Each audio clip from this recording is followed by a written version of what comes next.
चलिए, good morning students. Today we will start the new chapter of physics, that is motion. This is the first chapter of your physics.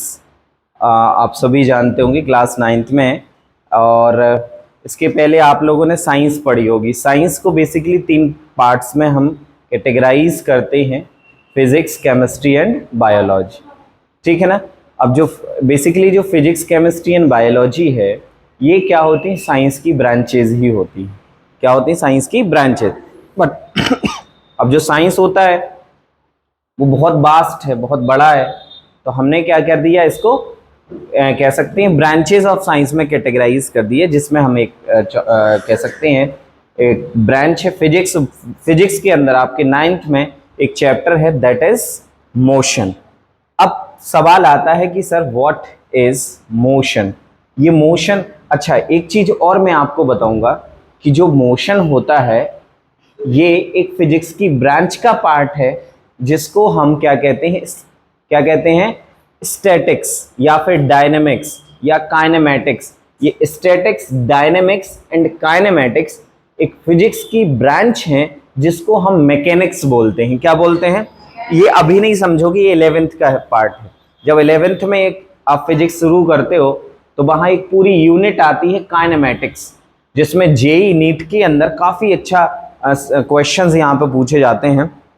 Kinematics एक बहुत बड़ी unit होती है, तो ये मान के चलना है काइनेमेटिक का पार्ट है। ये 11th में एक अलग यूनिट पढ़ोगे। मैं क्या कह रहा हूँ, ये फाउंडेशन है भाई। फाउंडेशन मतलब बिल्कुल बेसिक सी चीजें हम समझते हैं, और बेसिक सी चीजें समझेंगे तो जो आगे की चीजें होंगी, 11th में किस तरीके से पढ़ोगे, 12th में किस तरीके से पढ़ोगे, वो सारी चीजें मैं यहाँ से बताऊंगा। जिनका टारगेट है कि भाई हमें आगे जेई नीट को टारगेट करना है, तो ये आपके लिए फाउंडेशन है, ये बेसिक है। अगर हम यहाँ अच्छा स्ट्रॉन्ग करेंगे अपना बेस, तो आगे आपको बहुत हेल्प मिलेगी। तो हम ज्यादा आपका टाइम वेस्ट नहीं करेंगे, स्टार्ट करेंगे मोशन। तो यहाँ से अगर मैं सबसे पहले बात करूं कि व्हाट इज रेस्ट और व्हाट इज मोशन, पहले 2 चीजों पे हम यहाँ पे बात करते हैं, व्हाट इज रेस्ट और व्हाट इज मोशन। जैसे सपोज मैंने कहा ये कोई एक पर्सन है, ठीक है ना, ये कोई दूसरा पर्सन है, ठीक है, ये किसी पोजीशन पे है, मान लो पॉइंट ए पे है, ये क्या है, पॉइंट बी पे है। ये दोनों ही अभी क्या है, रेस्ट में है। दोनों ही काय में है बेटा? रेस्ट में। रेस्ट का मतलब यहाँ पे मैं समझा रहा हूं कि अगर ये दोनों व्यक्ति एक ही जगह पे हमेशा रहेंगे, जैसे हम बहुत सारे रेस्ट ऑब्जेक्ट्स की बात करते हैं, हमारे जो बिल्डिंग्स होती हैं, ये क्या होती हैं? रेस्ट में। क्यों होती हैं? क्योंकि they are not changing their positions, objects are not changing their position, that's why इन सभी को हम क्या कहते हैं? रेस्ट में कहते हैं। जैसे मैं अभी कहूं I am in rest, by because with respect to you all I am not changing my position. You all are in rest because you all are not changing your position with respect to other stationary object। वो stationary object को हम बोलते हैं frame of reference. क्या बोलते हैं बेटा? Frame of reference. समझने की कोशिश करिएगा, समझने की यहाँ पे कोशिश करिएगा। फ्रेम ऑफ रेफरेंस का मतलब, मान लो मैंने कहा ये डिजिटल बोर्ड है, अब इस डिजिटल बोर्ड के रिस्पेक्ट में मैं अपनी पोजीशन को चेंज कर रहा हूं, यस और नो? मतलब इसके रिस्पेक्ट में मैं काय में हूं? मोशन में। क्यों हूं मोशन में? क्योंकि मैं अपनी पोजीशन को चेंज कर रहा हूं। तो अगर ये व्यक्ति इसके रिस्पेक्ट में मूव करके कहां पे आ जाए, मैं कहूं कि ये जो व्यक्ति है ये मूव करके कहां बढ़ जाए, आगे आ जाए, तो ये काय में हो जाएगा? मोशन में। ये इसकी अगर पोजीशन को चेंज करे किसी के भी रिस्पेक्ट में, तो क्या कर रहा है? ये इसके रिस्पेक्ट में किस में है? मोशन में है। समझ में आ गई कहानी? What is motion? When any object change its position. अब व्हाट इज पोजीशन आपके दिमाग में आ रहा होगा, सर पोजीशन क्या है? तो पोजीशन मतलब समझिएगा, आप लोगों ने नंबर लाइन पढ़ी है? आप लोगों ने नंबर लाइन पढ़ी है बेटा? अब नंबर लाइन पे ये 0 होता है, ये 1 होता है, ये 2 होता है, ये 3 होता है, ये 4 होता है, 5 होता है, ऐसे कंटिन्यूसली चलेगा। अपोजिट डायरेक्शन में जाएंगे, -1 -2 -3 ऐसे ही होता है ना। अब मान लो कोई व्यक्ति यहाँ पे था 0 पे, तो ये कहलाती इसकी इनिशियल पोजीशन, और जहां से वो शुरू करेगा उसको हम कहेंगे एक word origin. What is origin? तो अब मान लो ये व्यक्ति घूम घाम के, मैंने कहा ये व्यक्ति घूम घाम के यहाँ पे आ गया 3 पे, तो इसने अपनी पोजीशन को बदला है ना। पहले 0 पे था, अब कहाँ पे आ गया 3 पे। मान लो इसने किसी ऑब्जेक्ट के रेफरेंस में इसने अपनी पोजीशन को चेंज किया। ये कोई क्या है, एक बॉल है, ये क्या है, कोई एक बॉल है, इसके रिस्पेक्ट में ये क्या कर रहा है, ऑब्जेक्ट अपनी पोजीशन को चेंज कर रहा है। तो जब कोई ऑब्जेक्ट, अब पोजीशन से मतलब है कि मान लो किसी कंडीशन, किसी पॉइंट पे होगा, मैं कहता हूँ किसी एक पॉइंट पे होगा, वो पॉइंट हमने O मान लिया था या 0 मान लिया। कुछ समय बाद, कुछ टाइम के बाद वो एक जगह से दूसरी जगह पहुंच गया। After some time it reaches to the other point, it means it is changing its position. The object is changing its position. That's why we say the object in motion. तो दो चीजें सामने आती हैं. First is rest. Second one is, what is rest? What is rest? Exam में आता है define state of rest and state of motion with example. तो rest is when any object does not change its position with respect to time is known as rest. The motion, the body is said to be in rest. For example, the building is always stay at the same point, है ना?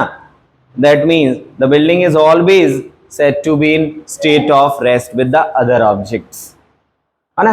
अच्छा example, कोई example ले सकते हो दूसरा, ठीक है ना? अच्छा मैं एक एग्जाम्पल लेता हूँ, जैसे ट्रेन में तो आप घूमे ही होंगे। मान लो ये ट्रेन है, ट्रेन में दो व्यक्ति बैठे हुए हैं आमने सामने वाली सीट पे। अब ये सामने को वाले को देख रहा है, वो सामने वाला उसको देख रहा है, दोनों एक ही जगह पे हैं, रेस्ट में है। लेकिन एक तीसरा व्यक्ति प्लेटफॉर्म पे, ये ट्रेन जो है मूविंग है, ट्रेन मूविंग है, ये जो ए है, ये बी है, ये सी है। तो एक बी ए के लिए क्या होगा, बी ए के लिए काय में होगा, और बी सी के लिए काय में होगा। तो एक ही ऑब्जेक्ट सेम टाइम पे रेस्ट और मोशन में कैसे हो सकता है? मेरा क्वेश्चन फिर से रिपीट कर लूं, बी ए के लिए रेस्ट में है कि नहीं है? क्यों है रेस्ट में? क्योंकि वो उसकी रिस्पेक्ट में उसकी पोजीशन चेंज। भाई ट्रेन में मैं बैठा हूं, ये बैठे, पोजीशन चेंज नहीं हो रही, जहां वो है वहां मैं हूं। बट कोई तीसरा व्यक्ति देख रहा है ट्रेन तो बढ़ी जा रही है आगे, तो जो सेकंड पर्सन था वो पहले वाले के लिए रेस्ट में था, लेकिन वही सेकंड पर्सन थर्ड वाले के लिए काय में हो गया, मोशन। तो मोशन इस बात पे डिपेंड, कई लोग कहते हैं sir if any object is moving that it is a rest, A motion. Moving से मतलब नहीं है, हम किसके रिस्पेक्ट में देख रहे हैं उससे मतलब है, ठीक है। जैसे मैं एक एक्टिविटी कराता हूं, इधर आओ, दोनों जन आ जाओ, यस कम फॉरवर्ड, इधर इधर इधर। आपको क्या करना है, दोनों गली में हाथ डालें, इधर इधर, हाँ ऐसे ऐसे ऐसे ऐसे ऐसे। अब साथ में चलना है, चलो चलो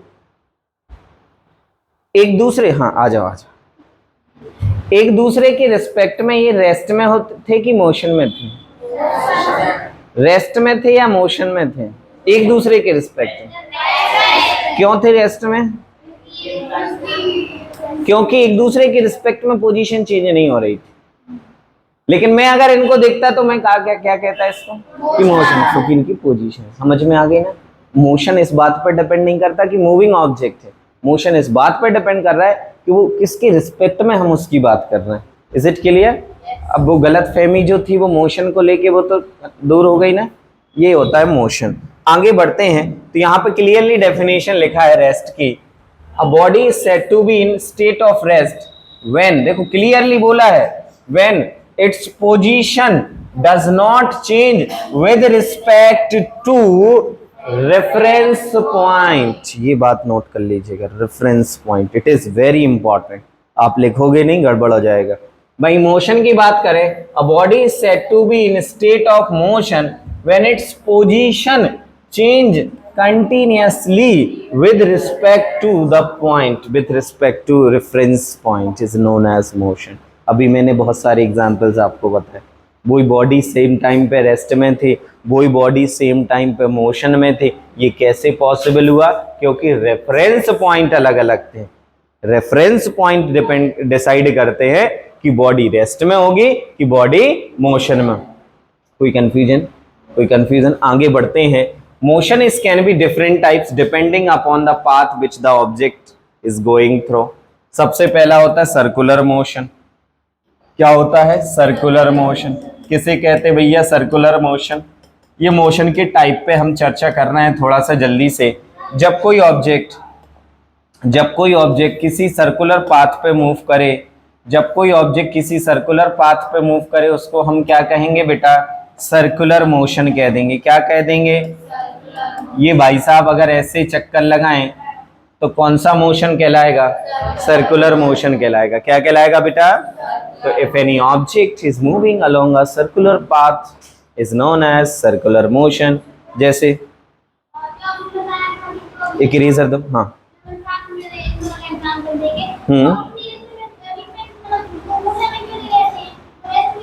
कौन?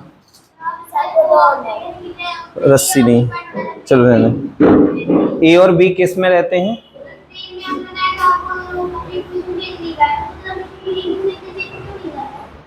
क्योंकि हम तो कंडीशन बता रहे कि अगर एक दूसरे से बैठे हैं तो अब ये यहाँ बैठा, ये यहाँ बैठा, तो वहीं बैठे ना आसपास। अगर इनके बीच की 10 मीटर डिस्टेंस है तो 10 ही मीटर है ना, 11 तो हो नहीं रही या 9 तो हो नहीं रही भाई। 10 मीटर डिस्टेंस पे बैठे तो 10 मीटर पे ही बैठे ना। अगर 11 होती फिर 12 होती, डिस्टेंस 13 होती, मतलब वो पोजीशन बदल रहे होते। समझ रहे हैं ना? वो डिस्टेंस अभी मैंने क्या बनाया था? नंबर लाइन नहीं बनाई थी। वो नंबर लाइन में क्या रिप्रेजेंट कर रहा है?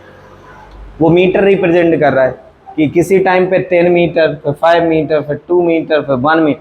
क्या हो रहा है? डिस्टेंस चेंज हो रहा है, मतलब पोजीशन क्या हो रहा है? चेंज हो रहा है। और पोजीशन चेंज होने को क्या कहा जाएगा? मोशन कहा जाएगा। ठीक है ना? सर्कुलर मोशन क्लियर है? जब कोई ऑब्जेक्ट किसके अलोंग मूव करे, जब कोई ऑब्जेक्ट किसके अलोंग मूव करे? सर्कुलर पाथ के अलोंग मूव करे, तो उसके मोशन को क्या कह देंगे? उसके मोशन को क्या कह देंगे? सर्कुलर मोशन हम यहाँ पे कह देंगे। ये भाई साहब ने बहुत सारे चक्कर लगाए, तो ये कौन सा मोशन हो गया?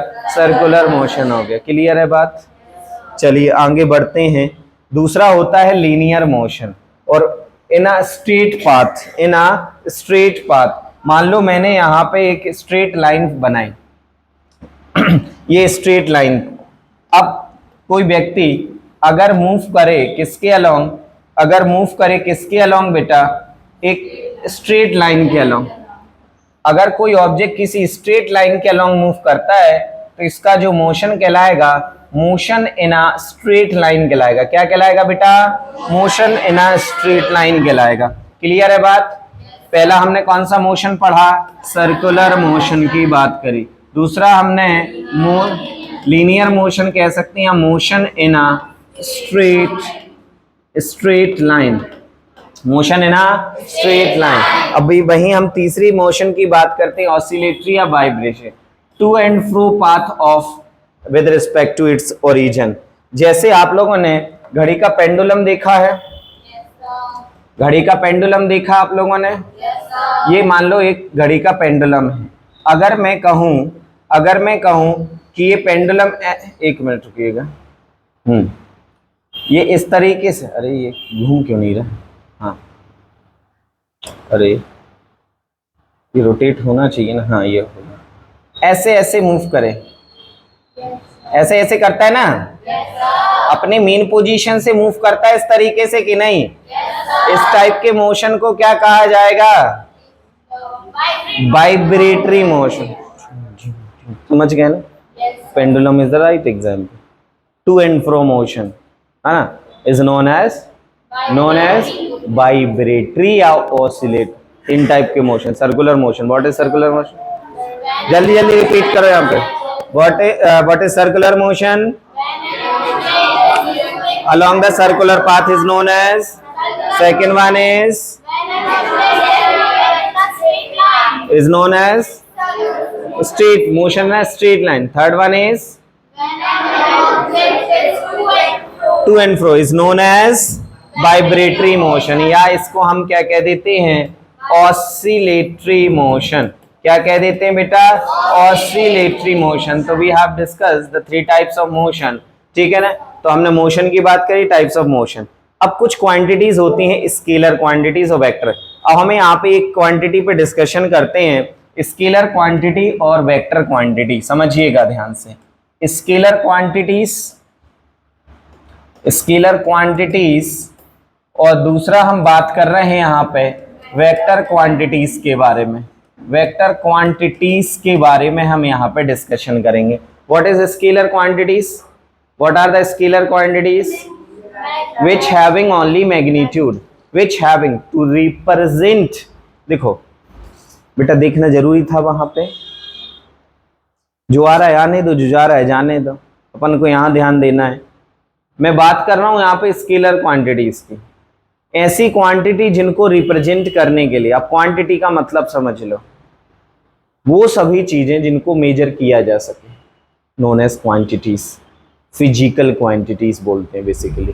क्या बोलते हैं? ऐसी वो क्वांटिटीज जिनको मेजर किया जा सके, फिजिकल क्वांटिटीज कहलाती हैं। What is it is non? Physical quantity. अब सर फिजिकल क्वांटिटी तो लेंथ भी है, मास है, टेम्परेचर है, एरिया है, वॉल्यूम है, करंट है, चार्ज है, वेलोसिटी है, स्पीड है, एक्सेलरेशन है, दुनिया भर की सब चीजें क्या हैं? क्वांटिटीज हैं। अब इन क्वांटिटी को क्या किया गया है? 2 कैटेगरी में डिवाइड किया गया है, स्केलर और वेक्टर। स्केलर और अब स्केलर ऐसी क्वांटिटीज होती हैं जिनको रिप्रेजेंट करने के लिए केवल मैग्नीट्यूड और यूनिट की रिक्वायरमेंट हो। मैं 2 चीजें बोल रहा हूं, मैग्नीट्यूड और यूनिट। मैंने कहा मेरा मास कितना होगा? मास मतलब weight. It's suppose 50 kilogram. Suppose भाई दुबले पतले 50 किलोग्राम मेरा वेट। अब आप ये तो कहोगे नहीं sir 50 kilogram right side weight, नहीं ना, 50 किलोग्राम लेफ्ट साइड वेट या ऊपर। डायरेक्शन की बताने की जरूरत है क्या? मतलब वेट जो मास होगा वो कैसी क्वांटिटी होगा? अरे मास कैसी क्वांटिटी होगा? स्केलर होगा। एक और एग्जांपल, आज का टेम्परेचर कितना है? मान लो 27 डिग्री सेल्सियस। अब आप ये तो कहोगे नहीं sir 20 degree Celsius north direction या 27 degree Celsius downward direction. Direction बताने की जरूरत है क्या? नहीं। तो ऐसी क्वांटिटीज जिनको रिप्रेजेंट करने के लिए केवल मैग्नीट्यूड की जरूरत पड़े और उसके साथ उसकी यूनिट की जरूरत पड़े, डायरेक्शन की जरूरत, ऐसी क्वांटिटीज क्या कहलाएंगी? Vector quantities. वो क्वांटिटीज होती हैं जिनको रिप्रेजेंट करने के लिए मैग्नीट्यूड के साथ साथ, जैसे फोर्स। मैं इस बोर्ड पे फोर्स लगा रहा हूं, आप कहेंगे सर परपेंडिकुलर डायरेक्शन में। मैंने आपसे बोला इस बोर्ड को फोर्स लगा के उठा के अलग करना है सपोज, तो कहीं सर किस डायरेक्शन में फोर्स लगाएं? आप पहले ये पूछोगे सर, मान लो मैंने कहा कार में धक्का देना है। अब कार में धक्का तो हम कहीं भी दे सकते हैं, लेफ्ट राइट ऊपर नीचे, लेकिन वो पूछेगा कि इस डायरेक्शन में कि इस डायरेक्शन। मतलब रिक्वायरमेंट हो रही ना, एक डायरेक्शन की जरूरत पड़ रही कि नहीं पड़ रही? अच्छा मैं एक एग्जांपल आपको देता हूं। मैंने कहा आपको कटरा जाना है, कटरा की मस्जिद के पास एक खजाना मिलने वाला है। कटरा की मस्जिद से 50 मीटर दूर खजाना है। कटरा मस्जिद से कितनी दूर? 50 मीटर। अब आप इतना बस सुना और आपने दौड़ दिए सीधे मस्जिद के पास पहुंचे। डायरेक्शन तो पूछ ही नहीं। अब डायरेक्शन, अब जो लोग पढ़े लिखे नहीं है वो दिमाग लगाए यार 50 मीटर तो इस तरफ भी हो सकता है, 50 मीटर तो इस तरफ भी हो सकता है। समझिए ना, ये क्या है? कटरा मस्जिद है सपोज, इधर से 50 मीटर इधर, 50 मीटर ऊपर, इस तरफ, इस तरफ, इस तरफ, इस तरफ, नीचे, ऊपर, चारों, तो कंफ्यूज हो जाएगा। अगर मैं बोल देता 50 मीटर टूवर्ड्स द नॉर्थ तो इजी हो जाता ना। तो डिस्प्लेसमेंट को रिप्रेजेंट करने के लिए प्रॉपर, ये डिस्प्लेसमेंट हो गया ना, इनिशियल टू फाइनल, यस और नो? इनिशियल ये पॉइंट हो गया, फाइनल ये पॉइंट हो गया। अगर मैं बोल देता कि 50 मीटर नॉर्थ तो आप बिल्कुल आसान हो जाता है आपके लिए और सीधा जाते और वो खजाना उठा के ले आते। तो किसी भी क्वांटिटी को रिप्रेजेंट करने के लिए, उसको प्रॉपर तरीके से समझाने के लिए अगर डायरेक्शन की जरूरत पड़ रही है उसमें, तो वो क्वांटिटी कैसी क्वांटिटी? Vector quantity. कौन सी क्वांटिटी है? वेक्टर क्वांटिटी है। बात समझ में आई यहाँ तक? आगे बढ़ते हैं। स्केलर वो होती हैं जिनमें केवल मैग्नीट्यूड की रिक्वायरमेंट्स हो, और वेक्टर्स होते हैं जो मैग्नीट्यूड प्लस डायरेक्शंस यहाँ पे होते हैं। बस इतना आपके लिए याद रखना है।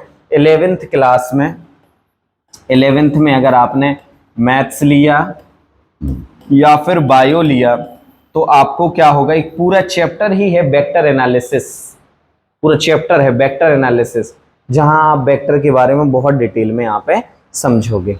तो यहां तक आप लोगों को समझ में आ गया स्केलर क्वांटिटीज, वेक्टर क्वांटिटीज क्या होता है।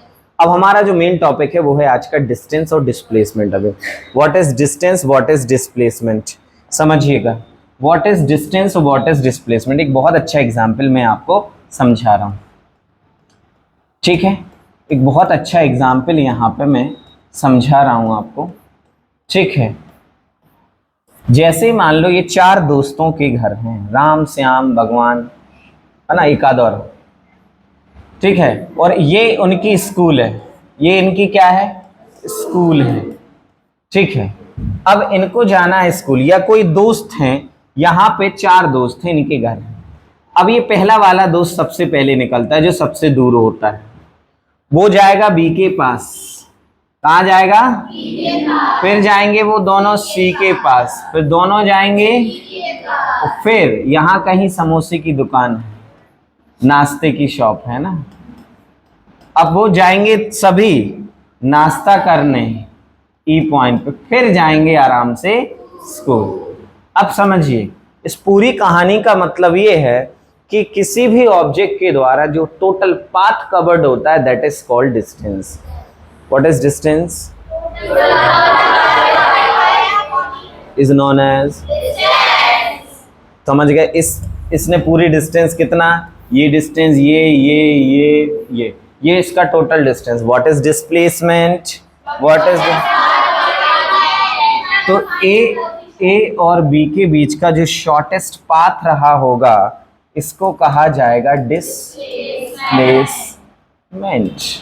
और डिस्टेंस क्या था? ये यहाँ पे ये सबको जोड़ोगे तो मिलेगा डिस्टेंस, और उन दोनों के बीच का जो शॉर्टेस्ट पाथ होगा वो कहलाएगा डिस्प्लेसमेंट। कितने लोगों को ये चीज समझ में आ गई? That's great.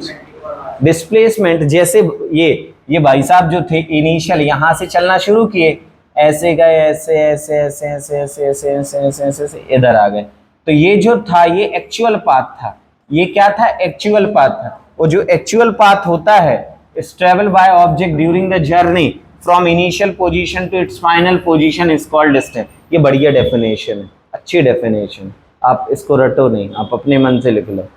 The total path covered by a body during its journey or during its motion is known as distance. Confusion है क्या? Confusion है क्या? एग्जाम में आता है। What is the difference between speed, sorry, distance and displacement? Distinguish between distance and displacement exam में 2 number या 3 में एग्जाम में क्वेश्चन बन सकता है। अभी इस पे बेस्ड न्यूमेरिकल्स भी कराएंगे। मैं आप लोगों को एक वर्कशीट भेजूंगा जिसमें लगभग 50 न्यूमेरिकल हैं। कितने हैं? चाहो तो आप कर लेना, आज ही भेजूंगा मैं ग्रुप में। और फिर जब नहीं बनेंगे ना, तो जिस दिन फिजिक्स की नेक्स्ट क्लास होगी उसमें हम केवल वर्ड मतलब जो न्यूमेरिकल प्रॉब्लम्स होंगे उन पर डिस्कशन करेंगे एक दिन सेपरेटली। बहुत सारे न्यूमेरिकल्स हैं, जितने आपको करना है करते रहना, है ना। 40-50 से ज़्यादा ही न्यूमेरिकल भेजूंगा। उसमें लेवल वाइज हैं, इजी, मॉडरेट, टफ और higher order thinking skill, hot questions भी हैं। तो अब आराम से उनको प्रैक्टिस करना। नहीं बनेंगे मैं क्लास में समझाऊंगा, नेक्स्ट क्लास में जब भी हम, आज हम पूरा थ्योरेटिकल पार्ट ज़्यादा लेके चलेंगे, थोड़ा न्यूमेरिकल पार्ट कम होगा। न्यूमेरिकल हम नेक्स्ट सेशन में डिस्कशन करेंगे। वर्कशीट आज हम आपको शेयर कर देंगे, ठीक है? अरे ठीक है कि नहीं? कई लोगों का वर्कशीट के नाम पे मतलब मुंह बन जाता है कि सर काय को दी तो वर्कशीट, अच्छे से तो याद कर रहे हैं, मैं फालतू में एक्स्ट्रा क्वेश्चन कर रहा हूँ। जिनको नहीं करना कोई दिक्कत नहीं, ठीक है? तो डिस्टेंस कैसी क्वांटिटी है? Scalar quantity. डिस्टेंस कैसी क्वांटिटी है? इसको रिप्रेजेंट करने के लिए केवल मैग्नीट्यूड की रिक्वायरमेंट होती है, डायरेक्शन की नहीं। जैसे रमेश ट्रेवल 65 किलोमीटर, तो ये कैसी, मतलब यहाँ पे डिस्टेंस, और displacement is a vector quantity.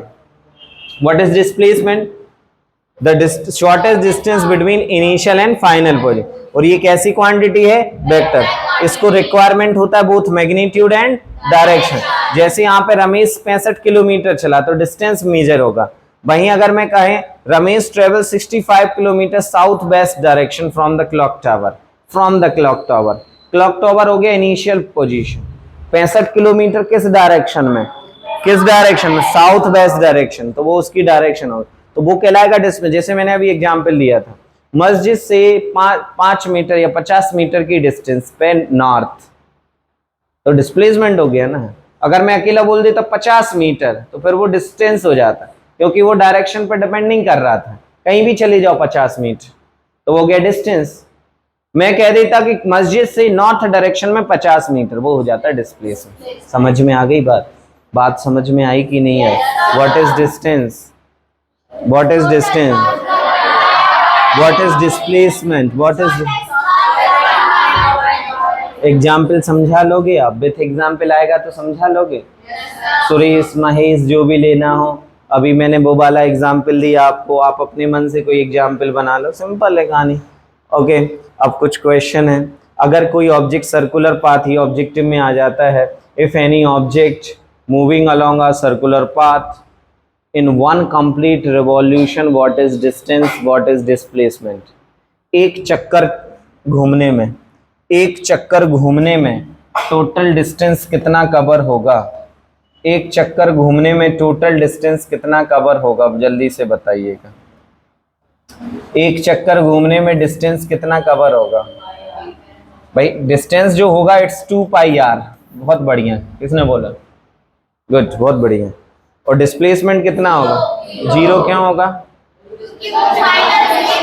Initial और फाइनल पोजीशन जो है वो वही है ना। सुबह का भूला शाम को घर आ जाए तो उसे भूला नहीं कहते, सुना है ना।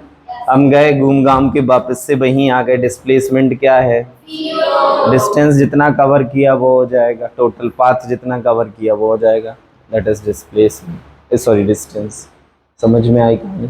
सेमी सर्कुलर पाथ कवर करेगा तो क्या होगा? डिस्टेंस। What is distance? अगर मैंने कहा if any object cover semi circular path of radius r, then what is distance? तो डिस्टेंस जो होगी वो पाई r होगी। डिस्प्लेसमेंट जो होगा वो कितना होगा? 2r। क्यों होगा 2r? क्योंकि इधर से इधर तक r था और इधर से इधर तक भी r था, तो r और r का हो जाएगा 2r। डिस्टेंस का हो जाएगी पाई r। और न्यूमेरिकल एग्जाम क्वेश्चन में आते हैं इस तरीके के। जैसे मैं एक न्यूमेरिकल बनाऊं आपको, इफ एनी ऑब्जेक्ट, क्वेश्चन है जैसे suppose if any object is moving in a circular path of radius r is equal to 7 centimetre, then what is distance? तो डिस्टेंस का हो जाएगा बेटा, what is distance? It's 2 pi r। तो पाई की value 22/7, radius कितना? 7, 44 मीटर हो जाएगा ना। अरे हो जाएगा कि नहीं? मैंने कहा what is displacement? What is displacement? तो डिस्प्लेसमेंट कितना होता है? 0, क्योंकि सर्कुलर पाथ कवर कर रहा है। हाँ या ना? न्यूमेरिकल बन गया भाई, ऐसे ही तो आते हैं न्यूमेरिकल, अलग से थोड़ी आएंगे कोई। समझ रहे हैं ना? अब जैसे मैंने एक क्वेश्चन बोला, if any object is moving in a semi circular path of radius 14 centimetre, of radius 14 centimetre, 14 metre, then what is the distance of the body? What is the distance? It's pi r. Distance क्या हो जाएगा बेटा? पाई are. पाई हो जाएगा 22/7 into 14, 7 2 14, इट्स 44 metre. What is displacement? What is displacement? It's 2 into r, तो 2 into 14 it's 28 metre. कितने लोगों को इस टाइप के न्यूमेरिकल समझ में आ गए? अगर सर्कुलर पाथ से रिलेटेड अगर न्यूमेरिकल्स आएंगे तो कोई कंफ्यूजन तो नहीं है? कोई कंफ्यूजन तो नहीं है किसी को? पक्का ना? चलो अच्छी बात। अब यहाँ पे अगर मैं कहूँ, एक मिनट रुकिएगा, ये बल्ब परेशान कर रहा है। चलिए, तो ये तो हो गए यहाँ से, और भी अभी हम यहाँ से न्यूमेरिकल डिस्कशन करेंगे। देखिए यहाँ पे सर्कुलर पाथ है, मैंने अभी डिस्टेंस की बात करी, डिस्प्लेसमेंट की बात करी। अब डिफरेंस बिटवीन, एग्जाम में क्वेश्चन आने वाला भाई, what is the difference between distance and displacement. तो सभी को पता है, पहली डेफिनेशन लिख दोगे कि डिस्टेंस जो होता है वो actual path covered by body, ये होता है shortest path between the initial and final. Scalar quantity है, वेक्टर क्वांटिटी, ये हमेशा पॉजिटिव होगा, कभी जीरो नहीं होगा। मैं चला ही नहीं तो जीरो होगा ना, नेगेटिव तो हो जाऊंगा, हो नहीं जाऊंगा, मतलब डिस्टेंस कभी नेगेटिव नहीं हो सकती, जीरो हो सकती, पॉजिटिव होगी। डिस्प्लेसमेंट पॉजिटिव भी हो सकता है, नेगेटिव भी और जीरो भी। Distance can be equal to displacement in linear path. मैं यहां तक चला सीधा लीनियर पाथ में, तो जितना मैंने डिस्टेंस कवर करा मेरा डिस्प्लेसमेंट भी तो उतना ही है ना। मैंने क्या कहा, डिस्टेंस जो है can be equal to displacement, और displacement can be equal to distance और it is lesser than the distance. या तो इक्वल हो गया उससे कम होगा, ज्यादा नहीं होगा। डिस्टेंस ज्यादा हो सकती है डिस्प्लेसमेंट से, डिस्प्लेसमेंट ज्यादा नहीं हो सकता डिस्टेंस से। याद रखोगे ये बात, ये बात सभी लोग याद रखेंगे। क्या बोला मैंने, डिस्टेंस जो है वो ज्यादा हो सकती है डिस्प्लेसमेंट से, greater than, but displacement does not greater than the distance. कोई कंफ्यूजन किसी को? ये क्वेश्चन अभी मैंने इस टाइप के करे थे, बन जाएंगे आप लोगों से?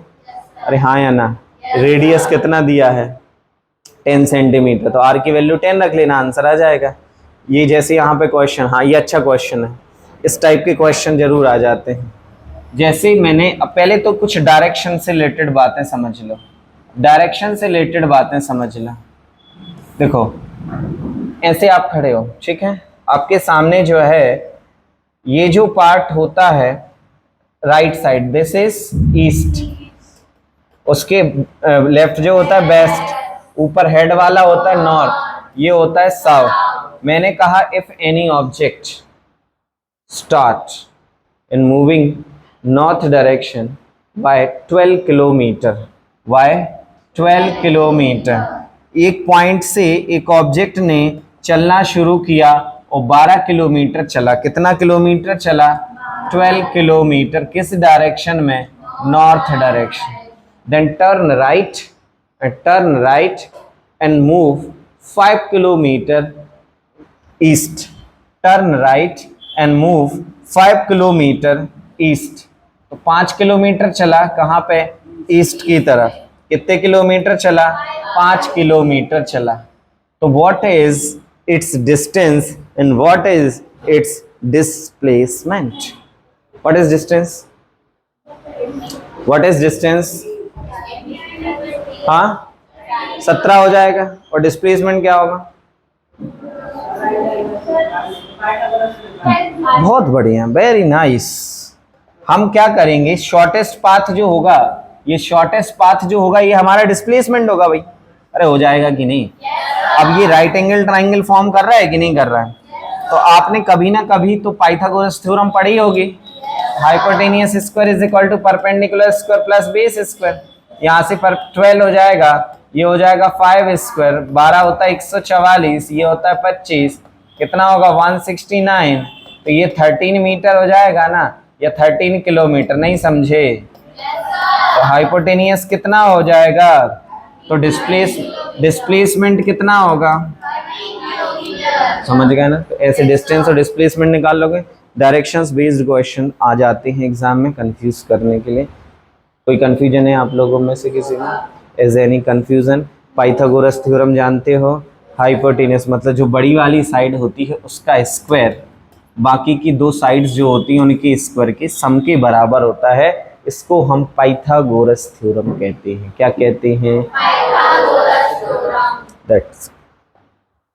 तो इस टाइप से क्वेश्चन अगर आए, नॉर्थ साउथ वाले का टर्न राइट कर रहा है या इस डायरेक्शन में जा रहा है, तो ऐसे करके हम पाइथागोरस थ्योरम को करके निकाल सकते हैं। अब हम आगे बढ़ते हैं। Uniform motion and non uniform motion. What is uniform motion? Simple कहानी है, सुनो सुनो सुनो सुनो। मैं एक एग्जाम्पल से समझाऊंगा ताकि दिमाग में वो परमानेंटली फिट हो जाए, है ना? तो फर्जी काम नहीं करने अपन। मान लो यहाँ पे एक एक सेंटीमीटर के गैप से, यहाँ 0 है, ये 5 सेकंड है, ये सेकंड्स में है, किस में है, सेकंड्स में, ठीक है ना, सेकंड्स, 10 सेकंड, 15, 20, 25, 30, 35, समझिएगा कहानी। अब कोई ऑब्जेक्ट यहाँ पे चलना शुरू कर रहा है, तो अगले 5 सेकंड में 10 मीटर कवर किया, फिर 10 मीटर कवर किया, फिर 10 मीटर कवर किया, फिर 10 मीटर कवर किया, फिर 10 मीटर कवर किया, फिर 10 मीटर। तो हर टाइम इंटरवल में ऑब्जेक्ट क्या कर रहा था, इक्वल डिस्टेंस कवर कर रहा था। In each of interval of time if any objects cover equal distance, then the motion of the body is said to be uniform motion. नहीं आया समझ? What is uniform motion?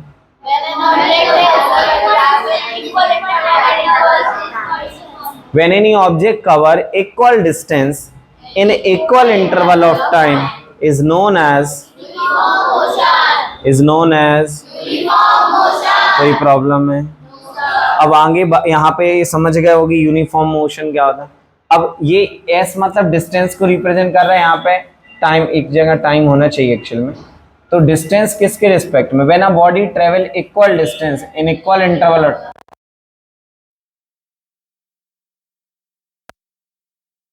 का graph बनता है हमेशा इस तरीके से, ये डिस्टेंस को रिप्रेजेंट करेगा, ये टाइम को रिप्रेजेंट करेगा, समझ रहा है ना।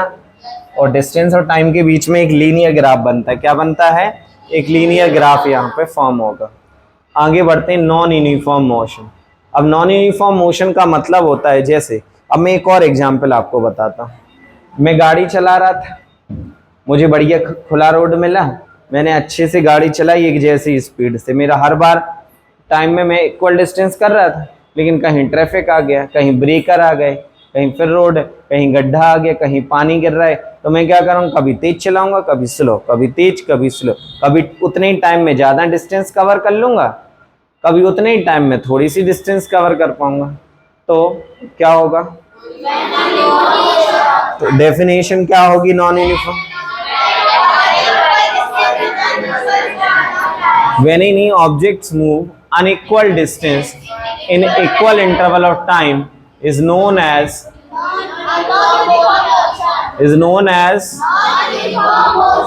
कोई कंफ्यूजन किसी को? चलिए, तो ये बात आप सभी को समझ में आ गया होगा, नॉन यूनिफॉर्म मोशन। आगे बढ़ते हैं, नॉन यूनिफॉर्म मोशन। अच्छा, इसका ग्राफ जो होता है वो कुछ इस तरीके से होगा या फिर इस तरीके से। इसका मतलब होगा this type of motion the body travel unequal distance in equal interval of time, continuous increasing in the slope curve indicates the accelerated non uniform motion, accelerated non uniform. और ऐसा ग्राफ दर्शा रहा है, ऐसा graph बता रहा है कि indicates that D accelerated motion. अभी हम बात करेंगे एक्सेलरेटेड मोशन की भी और डी एक्सेलरेटेड मोशन, समझिए। मान लो पीछे भूत आया, ठीक है, पहले भूत को देखा, थोड़ा ऐसे चले, फिर ऐसे, फिर दौड़ने लगे, समझ गए, कौन सा मोशन, एक्सेलरेटेड मोशन। कौन सा मोशन, समझ में आ गई कहानी भाई। पहले ऐसे ही करते ना, पहले स्लो, या फिर कभी क्लास टीचर दूर से दिख जाए, सुनो तो बाहर, क्लास के बाहर आप लोग खड़े हो, जनरली टीचर नहीं रहते क्लास के बाहर है, ताक झांक कर रहे होते हैं। अब जैसे ही टीचर सर आ गए, मैडम आ गई, क्या करते हो, पहले स्लो स्लो, फिर दौड़ के जल्दी से, यही होता है ना। क्या कर रहे होते, पहले थोड़ा सा कम टाइम, मतलब टाइम तो उतना ही लग रहा है, डिस्टेंस कम, फिर थोड़ी ज्यादा, फिर डिस्टेंस और ज्यादा, फिर डिस्टेंस और ज्यादा, मतलब इसका जो मोशन होगा एक्सेलरेटेड मोशन होता है। क्या कहते हैं इसको, वहीं अगर मान लो गाड़ी चला रहे हो, ब्रेकर आ जाए, पहले गाड़ी तेज चल रही थी, हमने ब्रेकर देखा, हमने पहले गाड़ी पे ब्रेक लगाया, गाड़ी थोड़ी स्लो हुई, थोड़ी स्लो हुई, थोड़ी स्लो हुई, फिर एक, समझ गए ना, मोशन क्या हो रहा है, कम। पहले ज्यादा डिस्टेंस कवर कर रहा था उतने ही टाइम में, पर थोड़ी डिस्टेंस कम कवर करा, तो थोड़ी और डिस्टेंस कम कवर करा, कौन सा मोशन हो जाएगा। ग्राफ कैसा बनेगा डी एक्सेलरेटेड का, ऐसे। एक्सेलरेटेड का कैसे बनेगा, अगर एग्जाम है, क्योंकि आ जाते हैं, ग्राफिकल रिप्रेजेंटेशन आ जाएगा, draw the graph for the accelerated motion, आप बढ़िया आराम से बना देना, draw the graph of D accelerated motion, define D accelerated motion and draw the graph of that. Question आने को है, कुछ भी आ सकता है, चीज़ें थोड़ा सा ध्यान से समझने की कोशिश करना, ठीक है ना। आगे बढ़ते हैं, स्पीड। अब हम समझते हैं स्पीड। आप लोग सपोज घर से आए होंगे, कोई पैदल आया होगा, कोई गाड़ी से आया होगा और कोई साइकिल से आया होगा। अब हेलीकॉप्टर की व्यवस्था तो है नहीं अपने, ये तो बढ़िया कोई हेलीकॉप्टर से भी आता। अब होता ये है कि आप लोग जब घर से आए होगे तो आपने एक डिस्टेंस कवर करी होगी। अब डिस्टेंस कवर करी होगी तो आपको कुछ टाइम भी लगा होगा। मान लो मेरे घर के डिस्टेंस है 500 मीटर, मेरे घर से महावीर क्लासेस की डिस्टेंस है 500 मीटर और मुझे आने में लगा सपोज 10 मिनट। कितना मिनट? तो 10 मिनट मतलब 10 इंटू 60 सेकेंड्स, मतलब मुझे लगा 600 सेकेंड। कितना सेकेंड? तो 500 अपॉन 600 वैल्यू डिवाइड करेंगे तो कितना हो जाएगा भाई? 0.6 कितना आएगा? 8 ना, अरे 8 आएगा ना। 0.8 मीटर पर सेकेंड। नहीं समझ में आई? तो यही होगा ना, लगभग 0.8 मीटर पर सेकेंड मेरी स्पीड हो जाएगी। तो आपने अभी यहाँ पे समझा कि जितना डिस्टेंस आप कवर कर रहे हो, उस डिस्टेंस को कवर करने में आपको कितना टाइम लग रहा है, उसको बोला जाएगा स्पीड। तो the speed measure the distance travel by the body per unit of time. The distance travel by the body per unit of time is called speed. तो स्पीड होता है डिस्टेंस अपॉन टाइम। क्या होता है speed? Distance upon time. v is equal to क्या होता है? s upon t। v is equal to क्या होता है? s डिस्टेंस को रिप्रेजेंट करता है, t टाइम को रिप्रेजेंट करता है। किसको रिप्रेजेंट करता है? ऐसा यूनिट क्या होता है? मीटर पर, समझ गए ना? ऐसा यूनिट में if the body executing uniform motion then there will be a constant speed और यूनिफॉर्म वेलोसिटी। अगर कोई यूनिफॉर्म मोशन रिप्रेजेंट करे, यूनिफॉर्म मोशन मतलब उतने ही डिस्टेंस उतने ही टाइम में, 500 मीटर सपोज हर बार 10 मिनट में, अगला 500 मीटर फिर 10 मिनट में, अगला 500 मीटर फिर 10 मिनट, अगला 500 मीटर फिर 10 मिनट, तो उसकी वेलोसिटी जो होगी वो, या स्पीड जो होगी, या जो मोशन तो समझ गए यूनिफॉर्म मोशन है। मोशन जो है वो क्या है? यूनिफॉर्म मोशन है। और वहीं अगर हम इसके स्पीड की बात करें तो स्पीड कैसा होगा? स्पीड क्या होगा? अरे जल्दी बताओ। Uniform speed. स्पीड क्या हो जाएगी बेटा? यूनिफॉर्म स्पीड हो जाएगी। समझ रहे हो बात को? चलिए अच्छी बात है, तो समझना तो पड़ेगा ही ना, बगैर समझे कुछ काम होगा ही नहीं। तो if a body is travelling with non uniform motion, अब यूनिफॉर्म मोशन से चल रहा था uniform speed, non uniform motion से चलेगा तो नॉन यूनिफॉर्म स्पीड। समझ गए ना? चलिए, फॉर नॉन यूनिफॉर्म मोशन, अब जब नॉन यूनिफॉर्म मोशन होगा तो कभी ज्यादा डिस्टेंस उतने टाइम में, कभी कम। समझना है? यहां से मैंने कहा कभी ऑब्जेक्ट ज्यादा डिस्टेंस कवर करता है, कभी ऑब्जेक्ट कम डिस्टेंस कवर करता है। तो इस कंडीशन में हम निकालते हैं एवरेज स्पीड। क्या निकालते हैं? मान लो मैं इधर से गया भोपाल, मैंने राहतगढ़ तक अच्छी ज़्यादा डिस्टेंस कवर करी उतने टाइम में। मान लो 50 किलोमीटर कवर किया किसी टाइम में, अगला 10-15 किलोमीटर दूसरे टाइम में, अगला 10-15 किलोमीटर दूसरे। तो क्या होता है? Total distance in total time taken by the body is known as average speed. में थोड़ा सा एग्जाम्पल यहाँ पे बताता हूँ। मैंने यहां से चला 10 सेकेंड्स में कवर किया मैंने सपोज 50 मीटर, अगले 10 सेकेंड में कवर किया मैंने सपोज 100 मीटर, अगले 10 सेकेंड में मैंने कवर किया सपोज 170 मीटर सपोज। तो कहने की बात यह है, कभी 50 मीटर, कभी 100, कभी 70, फिर कभी 50।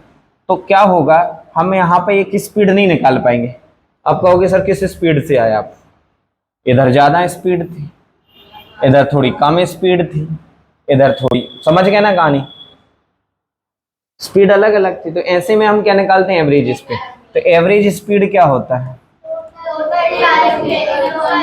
What is average speed, total distance upon total time taken by the body. Total time taken by the body is known as, कोई कंफ्यूजन किसी को? यहाँ पे एक न्यूमेरिकल सामने आया आपके, what will be the speed of in metre per second and kilometre per hour to travel 40 kilometres per hour. अच्छे क्वेश्चन है ये। अभी यहाँ पे एक कॉन्सेप्ट और समझ लेंगे, मीटर पर सेकेंड्स को किलोमीटर पर आवर में चेंज करना, किलोमीटर पर सेकेंड को किलोमीटर पर आवर को मीटर पर सेकेंड में कन्वर्ट करना सीखने वाले हैं। डिस्टेंस कितना कवर किया भाई बॉडी ने, 40 किलोमीटर, कितने टाइम में? तो 40/5 हो गया, 8 किलोमीटर पर आवर हो जाएगा। ये तो आंसर आ गया किलोमीटर पर आवर में। अब अगर मीटर पर सेकेंड्स में चाहिए, सुन लो, यहाँ पे स्पीड जो है आपकी वो है 8 किलोमीटर पर आवर्स। अगर आपको, तो अब देखो जो लॉन्ग तरीका होता है वो क्या करोगे आप, 8 तो यहाँ पे है, 1 किलोमीटर होता है 1000 मीटर, होता कि नहीं होता? एक घंटे में 60 मिनट होते हैं, 60 सेकंड होते हैं, होते कि नहीं? होते कि नहीं होते? मैं क्या करूँगा, 1 0 से 1 0, 2 0 से 2 0 कट जाएंगे कि नहीं? ऊपर बचा 10, नीचे बचा 36, 10 का आप आधा करोगे तो 5, 36 का आधा करोगे 18। तो कुल मिला के बात ये हो गई, ये अपना 8 तो था यहाँ पे, 8 तो एज इट इज था, लेकिन यहाँ पे जो बचा इसको कट करने पे ये बचा 5/18। हाँ या ना? ये कटा होगा 5 से, 2 पंचे 10, अरे होगा कि नहीं होगा? है ना, 2 3 6, 6 3 18, 5/18। तो अब 5/18 से अगर मल्टीप्लाई करें हम तो 18 5 से कितना होगा, 40 अपॉन कितना हो जाएगा? इसको और डेसिमल में कन्वर्ट कर लेना, आपका काय में आ जाएगा मीटर पर सेकेंड, काय में आंसर आ जाएगा मीटर। तो सर एक चीज तो क्लियर है कि सर अगर हमें कभी भी किलोमीटर पर आवर्स को मीटर पर सेकेंड्स में चेंज करना है तो मल्टीप्लाई करेंगे किससे? 5/18 से। किससे करोगे? कंफ्यूज तो नहीं हो गए? याद रखोगे ये। अगर हमें मीटर पर सेकेंड्स को किलोमीटर पर आवर में चेंज करना है तो किससे करोगे? बड़ा सिंपल सी कहानी है, कितने लोग याद रख पाएंगे? कुछ लोग तो ऐसे झूठी कह देते कि सर देख लीजिए बाद में जब एग्जाम आएंगे याद कर लेंगे। क्यों जैन साहब? अरे तुम बेटा बड़े, चलिए अच्छी बात है, याद होना चाहिए। बहुत देखो डिफिकल्ट चीज़ें नहीं है, मैं पहली बात कह दूँ। कई लोग क्या होते हैं, हुआ बना लेते हैं, अरे सर फिजिक्स तो बिल्कुल नहीं बनती, क्या करूं सर, थोड़ा सा आप कुछ बता दीजिए सर, इम्पोर्टेंट क्वेश्चन बता दीजिए। अरे भाई आप पढ़ोगे नहीं, समझोगे नहीं तो कहाँ से बनेगी? रटोगे तो दिक्कत आएगी। कोई भी सब्जेक्ट हो समझ के करोगे, मजा आएगा, समझ में आएगा, और सिस्टमेटिकली जब एग्जाम में क्वेश्चन आएंगे तो बनेगा भी।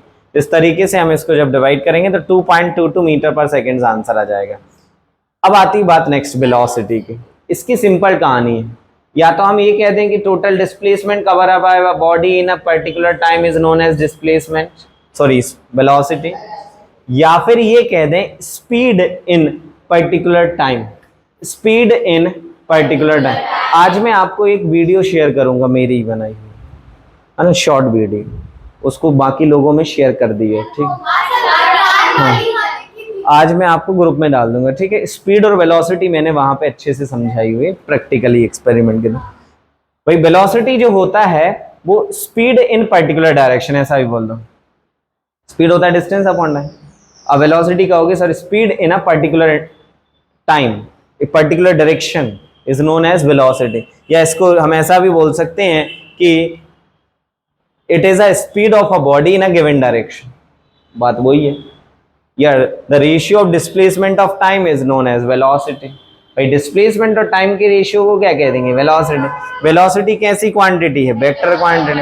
If the value change when either is magnitude and direction is change, मतलब मैग्नीट्यूड और डायरेक्शन दोनों चेंज होंगी, वेलोसिटी की वैल्यू चेंज हो जाएगी। अब वहीं अगर नॉन यूनिफॉर्म मोशन आएगा तो हम क्या निकालेंगे, average velocity.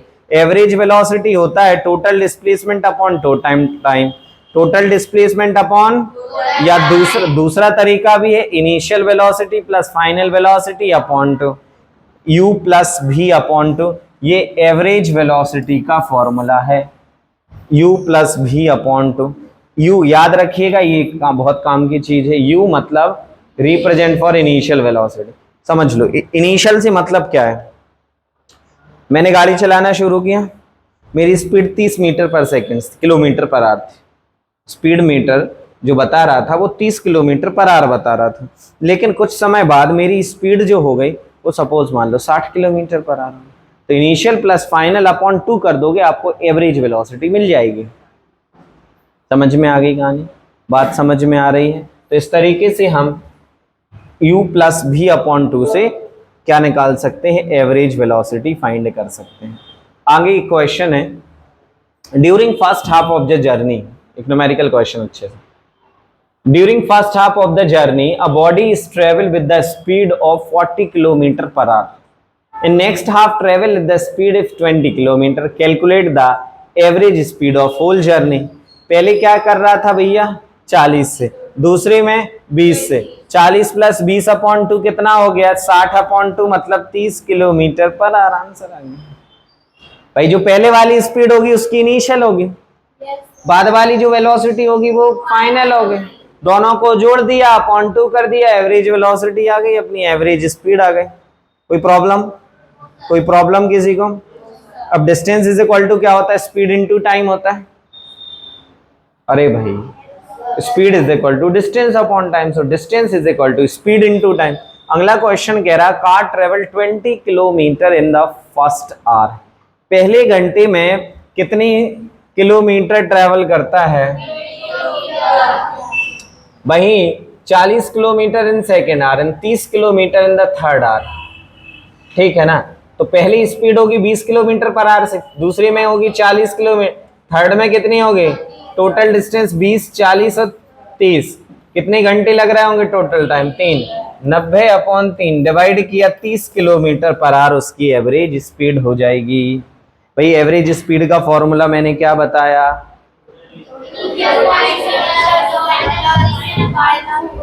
Total distance upon, पहला डिस्टेंस कितना लगा उसको?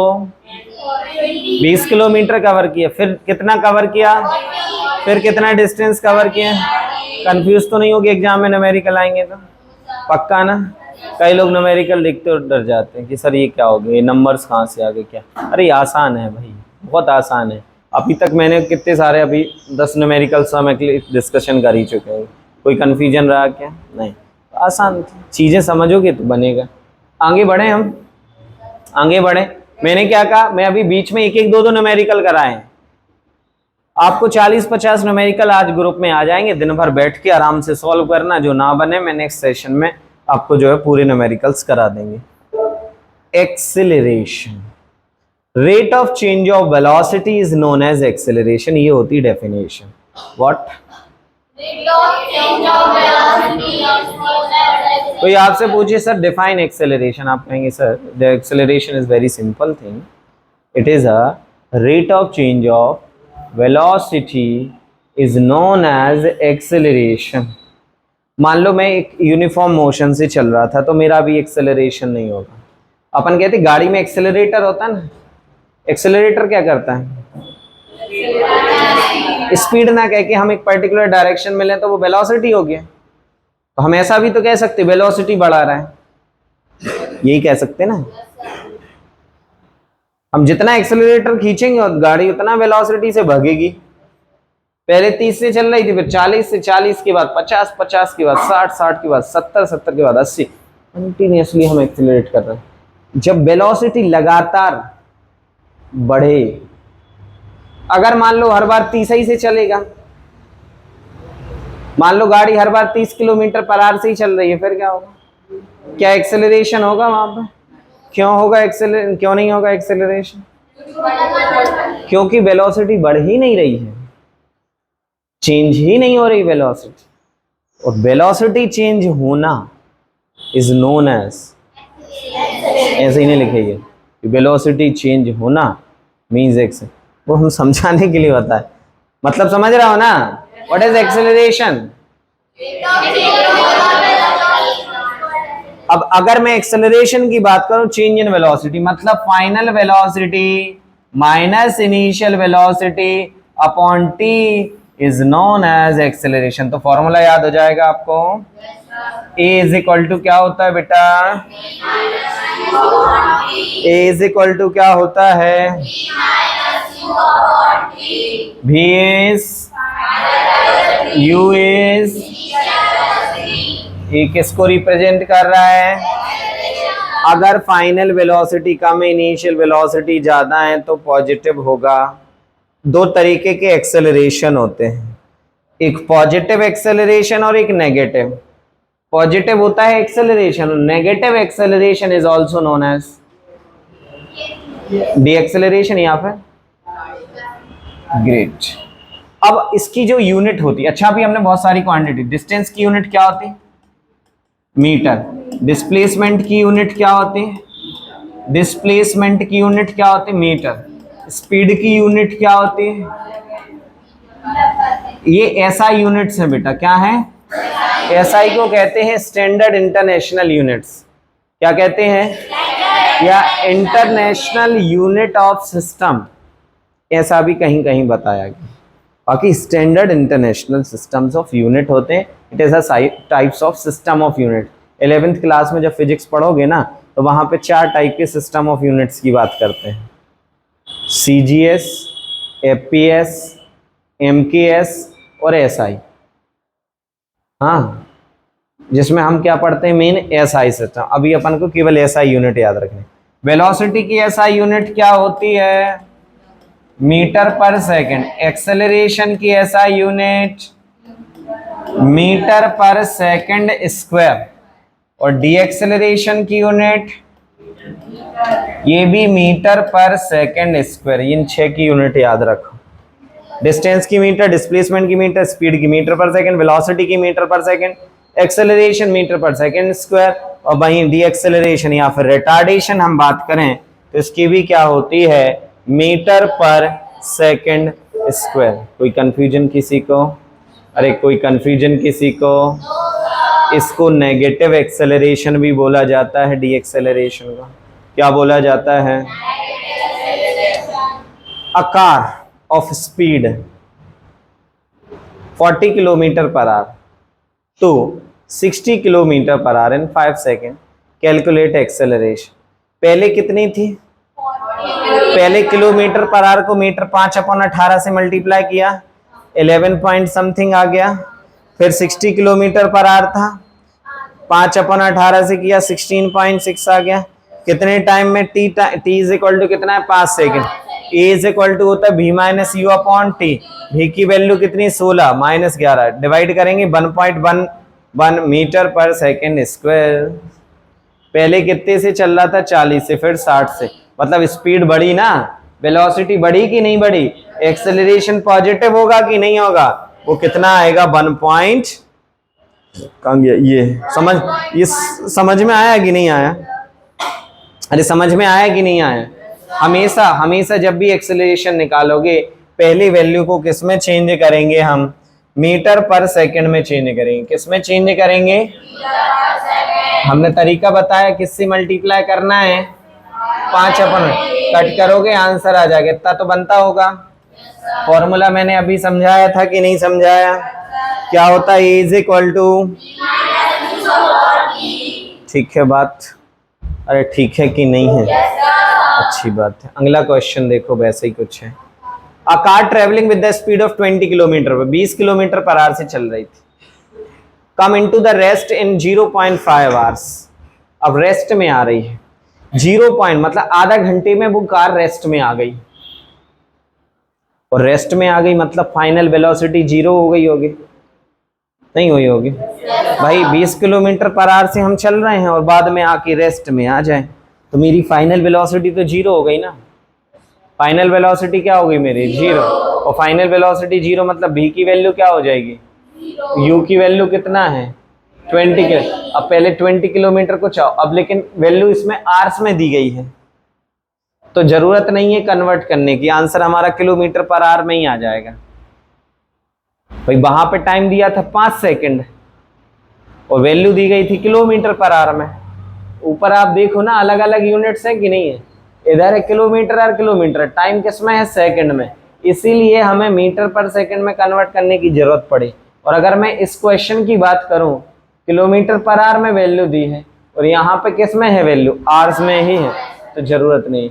v कितना है 0, u कितना है 20, 0.5, ये डेसिमल ऊपर जाएगा 200/5, कट करोगे 40 kilometre per our square. Negative क्यों आया, नेगेटिव क्यों आया, क्योंकि वेलोसिटी कम हो रही ना, नेगेटिव एक्सेलरेशन। भाई मैं गाड़ी को तेज बढ़ा रहा हूँ कि कम कर रहा हूँ, तब तो रेस्ट में आया ना, मतलब मेरा जो एक्सेलरेशन नहीं हो रहा होगा, मेरा रिटार्डेशन हो रहा होगा, डी एक्सेलरेशन जिसको कहते हैं। ठीक है, अब कुछ कहानी आपकी जो है डिस्टेंस टाइम ग्राफ की आती है। अगर मोशन यूनिफॉर्म हो तो ग्राफ याद रखेंगे, यूनिफॉर्म मोशन में ग्राफ ऐसा बनता है, ये डिस्टेंस को, ये टाइम को रिप्रेजेंट करेगा, हर टाइम इंटरवल में सेम डिस्टेंस कवर करेगा कि नहीं, तो ग्राफ सीधा, अगर एग्जाम में आया तो बन जाएगा आप सभी से, एग्जाम में आएगा तो बन जाएगा सभी से। नॉन यूनिफॉर्म मोशन में ग्राफ होता है कुछ इस तरीके से, अभी मैंने बताया भी था आपको। अगर एक्सेलरेटेड मोशन होगा तो ग्राफ होगा ऐसा, डी एक्सेलरेटेड मोशन होगा ग्राफ होगा ऐसा। कभी एग्जाम में आएगा गड़बड़ तो नहीं करोगे, ग्राफिकल रिप्रेजेंटेशन आ सकता है, प्लीज ध्यान रखिएगा। रेस्ट में जो ग्राफ होता है वो ऐसा होता है। भाई रेस्ट में ग्राफ ऐसा क्यों बन रहा है, सीधी लाइन क्यों बन रही है। मान लो ऑब्जेक्ट 5 मीटर पर रखा है, किस में रखा है 5 मीटर, तो 5 सेकंड में भी, 0 सेकंड में भी 5 मीटर पे ही होगा, 5 सेकंड में भी वही होगा, 10 सेकंड पे भी वही होगा, 15 सेकंड में भी वही होगा। इसका जो ग्राफिकल रिप्रेजेंटेशन होगा वो सीधा बनेगा ना, अरे सीधा बनेगा कि नहीं बनेगा। तो यहाँ पे ग्राफ जो है हमेशा body at rest, draw the graph of distance time graph when body is at rest, आपको ग्राफ इस तरीके से ड्रॉ करना पड़ेगा। कोई कंफ्यूजन, यहाँ तक कोई कंफ्यूजन हो तो प्लीज बता दीजिएगा। यूनिफॉर्म मोशन या वेलोसिटी टाइम ग्राफ को रिप्रेजेंट कर रहे हैं, वेलोसिटी और टाइम। अगर यूनिफॉर्म मोशन है तो हर बार वेलोसिटी सेम होगी ना, क्यों, डिस्टेंस अपॉन टाइम होता है कि नहीं होता है, तो इतने में भी उतना ही डिस्टेंस उतने टाइम में, उतनी डिस्टेंस उतने टाइम में, वेलोसिटी सीधी बनेगी कि नहीं बनेगी, अरे बनेगी कि नहीं, क्या हो जाएगा ये वेलोसिटी टाइम ग्राफ को रिप्रेजेंट। वहीं अगर एक्सेलरेटेड मोशन होगा तो टाइम के रिस्पेक्ट में वेलोसिटी बढ़ जाएगी ना, भाई बढ़ेगी कि नहीं बढ़ेगी। यहाँ पे कुछ वेलोसिटी थी किस टाइम t1 में, फिर वेलोसिटी कुछ हुई टाइम t2 में, फिर वेलोसिटी बढ़ जाएगी, वेलोसिटी बढ़ रही है मतलब ये एक्सेलरेटेड यूनिफॉर्म मोशन हो जाएगा। कौन सा मोशन हो जाएगा, ये पूरे घर में कल हमें नोट्स चाहिए बने फेयर कॉपी में, हाँ चेक करूंगा मैं, ठीक है ना। चलिए यहाँ तक आई थिंक कोई कंफ्यूजन नहीं होगा, ये सब ज़्यादा काम के हैं नहीं है ग्राफ, है ना। कुछ यहाँ पे चीज़ें आएंगी एग्जाम्पल्स, वो हम क्वेश्चन के थ्रू यहाँ पे कवर कर लेंगे। अब graphical method of equations of motion, है ना, ग्राफिकल मेथड ऑफ इक्वेशन। कितने लोगों ने graphical method equations of motion by graphical method पढ़ी हुई है, प्लीज आप बताइएगा। चलिए तो अभी हम जो समझने वाले हैं वो है equations of motion by graphical method. सबसे पहले तो मैं आपको बता दूं, we have 3 equations of motion, हमारे पास 3 इक्वेशंस ऑफ मोशन होती हैं। v is equal to u plus A T, दूसरा होता है s is equal to U T plus half A T square, और तीसरा होता है v square is equal to U square plus 2as। इन तीनों को हम प्रूफ करने वाले हैं बाय ग्राफिकल। एग्जाम में क्वेश्चन आता है proof equation of motion by graphical method, proof करो equation of motion by graphical method. अब आपको यहाँ पे वेलोसिटी टाइम ग्राफ को समझना पड़ेगा किसको समझना पड़ेगा? Velocity time. अब मैंने कहा कि लेट एनी ऑब्जेक्ट, सुनिएगा मैं यहाँ पे इनको प्रूफ करने वाला हूँ। पहले तो आपको ग्राफ बहुत ध्यान से समझना पड़ेगा, आपको यहाँ पे ग्राफ जो है बहुत ध्यान से समझना पड़ेगा। हमने मान लिया कि let any object is moving with A acceleration, कोई ऑब्जेक्ट ए एक्सेलरेशन से मूव कर रहा है। ये किसको रिप्रेजेंट कर रहा है? वेलोसिटी को। और ये रिप्रेजेंट कर रहा है यहाँ पे टाइम को। किसको रिप्रेजेंट कर रहा है? टाइम को। तो हमने मान लिया कि let any object is moving with A acceleration. किससे मूव कर रहा है? ए एक्सेलरेशन से मूव कर रहा है। कितने एक्सेलरेशन से? है ना। एट एनी टाइम, या मैं कहूं इसकी कोई वेलोसिटी जो होगी वो u होगी। किसी टाइम पे इसकी जो वेलोसिटी होगी वो u होगी। कितनी होगी वेलोसिटी? u वेलोसिटी होगी। अब अगर ये एक्सेलरेशन से मूव कर रहा है ना, तो किसी इंस्टेंट ऑफ टाइम पे वो कहाँ पहुंचेगा? b पॉइंट पे पहुंचेगा ना। अरे b पॉइंट पे पहुंचेगा कि नहीं पहुंचेगा? और इस ड्यूरेशन में इसकी जो वेलोसिटी हो जाएगी वो सपोज कितनी हो जाएगी? v हो जाएगी। इसकी वेलोसिटी कितनी हो जाएगी? भाई स्टार्टिंग में वेलोसिटी कितना था? u, फिर टाइम बढ़ा, टाइम हुआ t, तो वेलोसिटी कितनी हो जाएगी? v। और टाइम कितना हो गया यहाँ पे? t हो गया। मतलब इधर से लेके इधर तक का जो टाइम था इट्स t। ये बात कितने लोगों को समझ नहीं आई, प्लीज मुझे बता दें। सुनो भाई, हमने कहा कोई ऑब्जेक्ट पहले से कुछ वेलोसिटी से चल रहा है।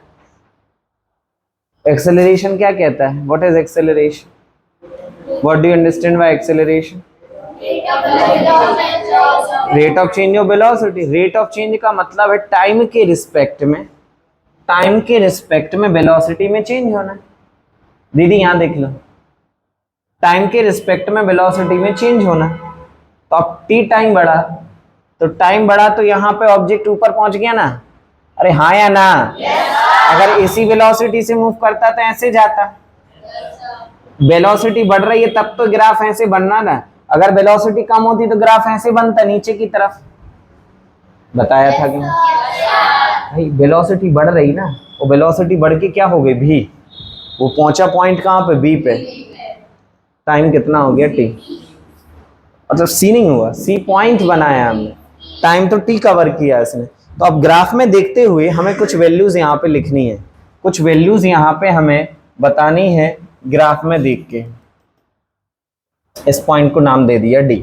अब समझो OA की वैल्यू कितना है आपके पास? OA की वैल्यू कितना है जल्दी बताओ। OA की वैल्यू कितना है? BC की वैल्यू कितना है? V क्यों है? BC की वैल्यू V क्यों होगी? अरे V तो ये, अरे ये V है।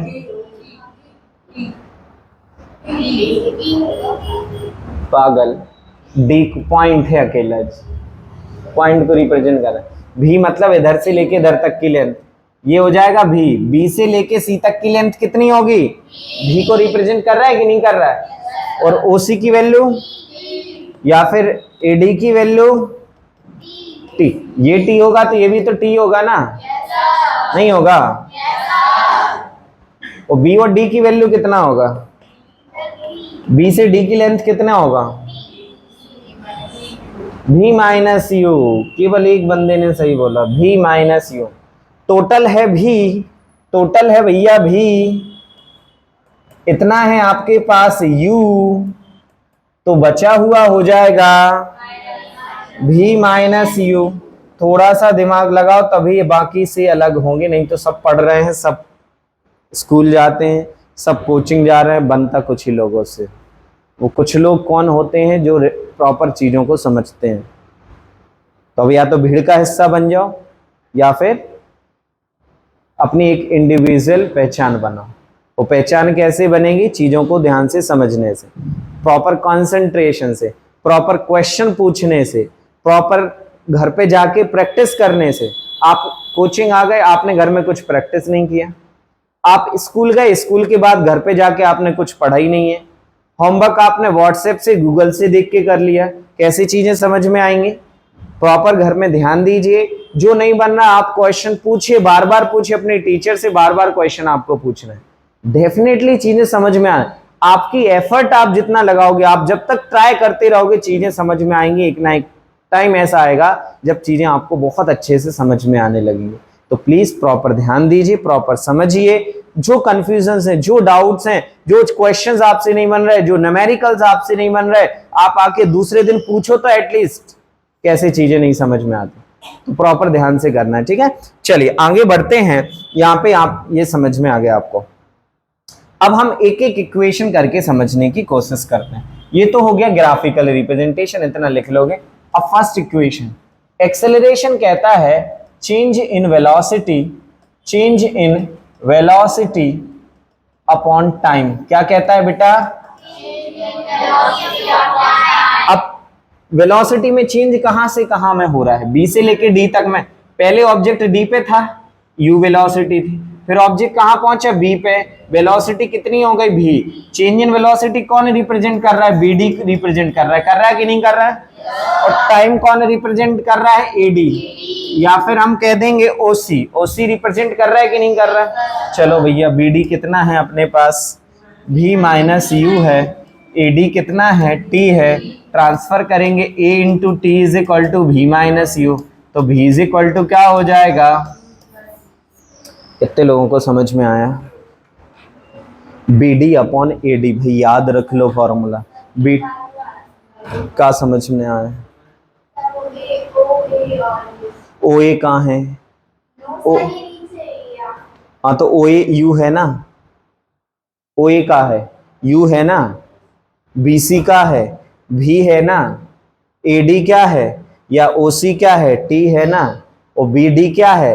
पूरे में से अभी बताया था कि नहीं बताया था? भी में से यू जाएगा तो बी डी बचेगा, भी माइनस यू। सिंपल सी बात। आया समझ में? प्रैक्टिस करिएगा। Acceleration change in velocity upon time. मान लो यहाँ पे क्या नाम, इनका नाम क्या है तुम्हारा? जयेश की वेलोसिटी पहले थी यू, जयेश जल्दी से वेलोसिटी बदल ली है, कहाँ पहुंचे? बी। चेंज इन वेलोसिटी क्या होगा? भी माइनस यू होगा कि नहीं होगा? वो चेंज इन वेलोसिटी को ग्राफ में किससे रिप्रेजेंट कर रहे हैं? वो ग्राफ में किससे रिप्रेजेंट कर रहे हैं हम? बी डी से रिप्रेजेंट कर रहे हैं ना? तो इसलिए तो B D upon A D लिया है। तो भी माइनस यू अपॉन क्या होगा? टी। ट्रांसफर करोगे ए टी, भी माइनस यू, भी इज इक्वल टू क्या हो जाएगा? You plus A T. इतनी सिंपल सी बात समझ में आना चाहिए। पहला इक्वेशन क्लियर है? पहला इक्वेशन क्लियर है? अब रेक्टेंगल का एरिया बताओ क्या होता है पहले तो। What is area of rectangle? हाँ पक्का ना? Length into. चलिए मैं यहाँ पे एक ये बनाता हूँ। ये किसको रिप्रेजेंट कर रहा है? वेलोसिटी। ये किसको रिप्रेजेंट कर रहा है? टाइम को। ये ग्राफ ऐसा कुछ बना है आप लोगों का? अरे हाँ या ना? ये मैंने शेडेड रीजन बना लिया। अब क्यों बनाया इसका रीजन मैं अभी बताऊंगा। फॉर्मूला होता है वेलोसिटी इज इक्वल टू क्या? समझिएगा, मैं रटवा नहीं रहा हूँ, नहीं तो मैं डायरेक्ट बता सकता था कि ऐसा होता है। वेलोसिटी इज इक्वल टू क्या होता है? डिस्प्लेसमेंट अपॉन टाइम होता कि नहीं? तो डिस्प्लेसमेंट इज इक्वल टू क्या हो जाएगा? डिस्प्लेसमेंट इज इक्वल टू क्या हो जाएगा? वेलोसिटी इनटू, होता कि नहीं होता? अब वेलोसिटी एक लेंथ को रिप्रेजेंट कर रहा है कि नहीं? टाइम किसको रिप्रेजेंट कर रहा है? ब्रेथ को रिप्रेजेंट कर रहा है कि नहीं? अगर हम वेलोसिटी इनटू टाइम करें तो जी वाला एरिया हो जाएगा कि नहीं? बस यस सर कह रहे हो, हाँ सर नहीं कह रहे हो। अरे जी वाला होगा कि नहीं होगा? Velocity into time, length into breadth, तो ये बीच का जो एरिया होगा, ये वाला जो एरिया होगा, ये किसको रिप्रेजेंट कर रहा होगा? डिस्प्लेसमेंट। तो हम कह सकते हैं क्या, डिस्प्लेसमेंट जो होता है मैं ये कह सकता हूँ क्या, डिस्प्लेसमेंट जो होता है वो area of O A B C हो जाएगा क्या? ये बात कहने में कोई गड़बड़ है क्या? अभी समझा दिया ऐसा क्यों हो रहा है, कंफ्यूज बिल्कुल ना हो, कंफ्यूज बिल्कुल ना हो, मैंने अभी समझाया लेंथ इनटू ब्रेथ से। क्योंकि ये रेक्टिलिनियर मोशन है ना सर, लेंथ इनटू ब्रेथ, ये पूरा रेक्टेंगुलर एरिया फॉर्म हो रहा है, तो ये पूरा जो एरिया होगा वो डिस्प्लेसमेंट को रिप्रेजेंट करता है। तो एग्जाम में क्वेश्चन आता है एमसीक्यूज में, area enclosed by velocity time graph represent for, option में डिस्प्लेसमेंट, वेलोसिटी, एक्सेलरेशन और टाइम। तो किसको रिप्रेजेंट करता है? एरिया। एरिया रिप्रेजेंट करता है डिस्प्लेसमेंट को। किसको रिप्रेजेंट करता है? तो we know that S is equal to, S मतलब displacement, area of O A B C, हाँ या ना? O A B C. अब अच्छा, ये जो ओ ए बी सी है ना, ये जो ओ ए बी सी है ना, ये दो चीजों से मिलके बना है। किस किस, कौन कौन सी दो चीजें? नहीं, गलत। ये है area of a triangle, area of triangle, area, अरे भाई, area of triangle ADB, ADB plus area of rectangle, rectangle O A D C, हाँ या ना? भाई पूरा था, हमने क्या कर दिया, दो पार्ट्स में स्प्लिट कर दिया, इसको ऐसे कर दिया। कोई दिक्कत है क्या? अरे कोई दिक्कत है क्या? तो अब एरिया ऑफ ट्राइंगल का फॉर्मूला क्या कहते हैं? Half of base into height. अरे होता कि नहीं? एडी इंटू बी डी हो जाएगा, एडी इंटू बी डी हो जाएगा। बेस ये है और हाइट ये है कि नहीं है? तो एडी इंटू बी डी हो जाएगा। और प्लस में रेक्टेंगल का एरिया क्या होता है? लेंथ इंटू लेंथ, एडी भी है, लेंथ ओसी भी है, तो किसको ले लें? एडी को ले लें। और ब्रेथ क्या है? बीसी, डीसी भी है, ओए भी है, तो ओए ले लें, कोई प्रॉब्लम है क्या? तो एडी इंटू क्या कर दिया हमने? ओए। एडी इंटू क्या कर दिया? ओए कर दिया। एडी की वैल्यू क्या थी हमारे पास? अब सबकी वैल्यू रख दो, सबकी वैल्यू रखो। एडी क्या है? टी है। बीडी क्या है? बीडी क्या है? प्लस एडी क्या है? Again T. ओ से ए क्या है? From first equation, from equation 1 v minus U is equal to क्या होता है? अरे होता कि नहीं? v माइनस यू क्या होता है? एटी होता कि नहीं होता? तो v माइनस यू के प्लेस पे क्या रख लूंगा मैं? एटी रख लूंगा। ये क्या है? U T. Eighty into eighty कितना हो जाएगा? Eighty square. तो यू टी आगे रख दिया, हाफ ए टी स्क्वायर। कौन सी इक्वेशन है?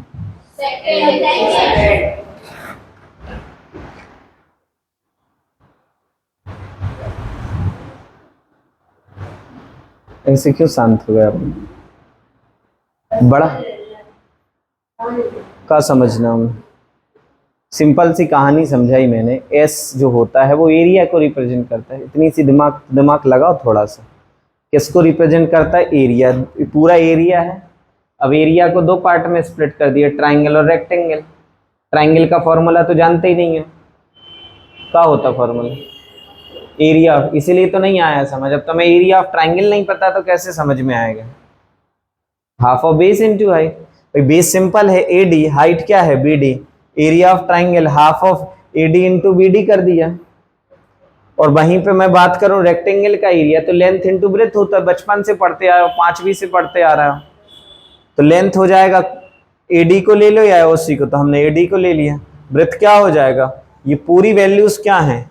ये पूरी वैल्यूज हमने क्या करी? यहाँ पे पुट कर दी। v माइनस यू के प्लेस पे क्या रख दिया? एटी।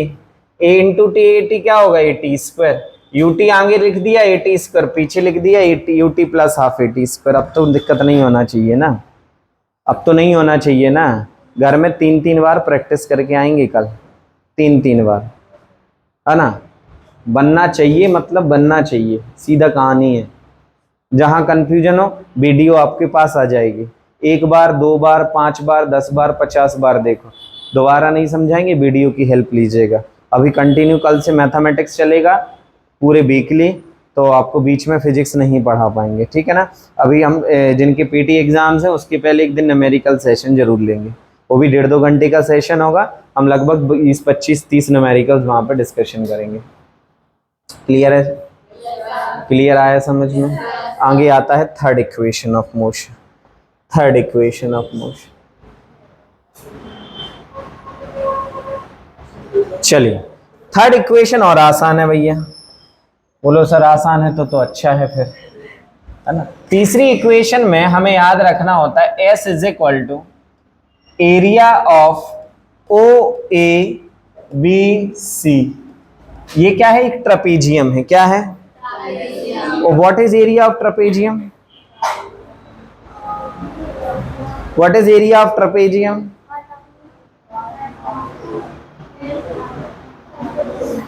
मतलब 20 बच्चे यहाँ पे बैठे हैं, एरिया ऑफ ट्रपेजियम याद नहीं है, क्यों ऐसा भाई? क्या होता है? क्या नाम इनका? इसका नाम विजेता। क्या होता है बेटा? हाँ हाँ बोल।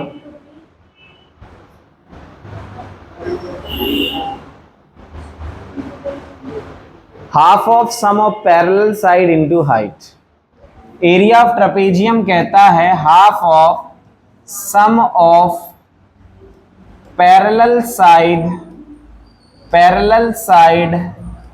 Into height. क्या होता है भाई? Half of sum of parallel side into height. Parallel, अब देखो ट्रपेजियम में 2 साइड पैरेलल होती हैं। 2 साइड क्या होती हैं? अब बड़ी छोटी है उससे फर्क नहीं पड़ेगा। ये ऐसा कुछ है, अरे ऐसा कुछ है कि नहीं है? तो ये वाली साइड एक दूसरे के पैरेलल है कि नहीं है? तो इनका सम, कौन कौन सी ऐसी साइड है? एक है OA, एक है BC, है कि नहीं है?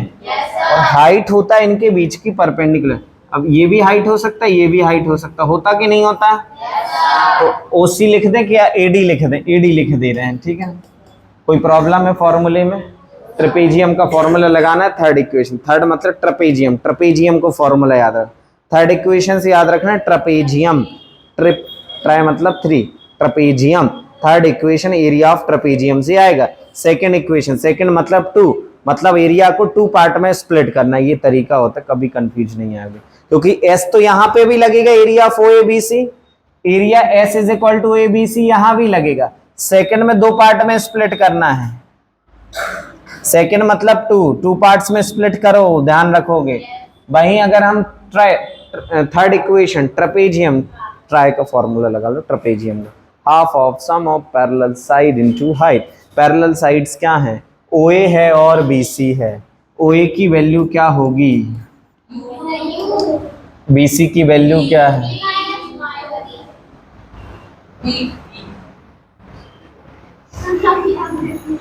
BC क्या है? और AD क्या है?